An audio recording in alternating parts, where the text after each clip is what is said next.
അസ്സലാമു അലൈക്കും വറഹ്മത്തുള്ളാഹി. നൗഫലാണ്. നമ്മളെല്ലാവരും ഒരുപാട് ആഗ്രഹിച്ച് കാണാൻ കൊതിച്ചിരുന്ന ഒരു കാഴ്ചയായിരുന്നു പരിശുദ്ധ കഅബയുടെ കില്ല മാറ്റുന്ന ആ ഒരു ചടങ്ങ്.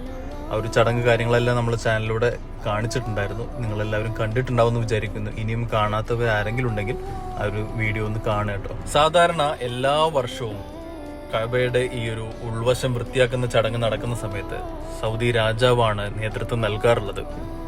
കഴിഞ്ഞ വർഷം മുഹമ്മദ് ബിൻ സൽമാൻ രാജാവിന്റെ മകനായിട്ടുള്ള മുഹമ്മദ് ബിൻ സൽമാനാണ് ഈ ഒരു ചടങ്ങിന് നേതൃത്വം നൽകിയിരുന്നത്. അതും നമ്മൾ വീഡിയോയിലൊക്കെ കണ്ടതാണ്.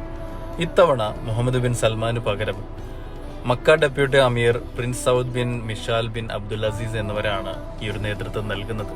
അപ്പോൾ അവരെല്ലാവരും ഒരുപാട് പ്രഗത്ഭരായിട്ടുള്ള അല്ലെങ്കിൽ പ്രമുഖ ആളുകളൊക്കെ ഈ ഒരു കഅബയുടെ ഉൾവശം വൃത്തിയാക്കുന്ന ചടങ്ങിൽ നേതൃത്വം നൽകുന്നതിന് വേണ്ടി വരുന്നുണ്ട്. അപ്പോൾ വന്നുകൊണ്ടിരിക്കുന്ന കാഴ്ചയാണ് ഇപ്പോൾ നിങ്ങൾ കണ്ടുകൊണ്ടിരിക്കുന്നത്.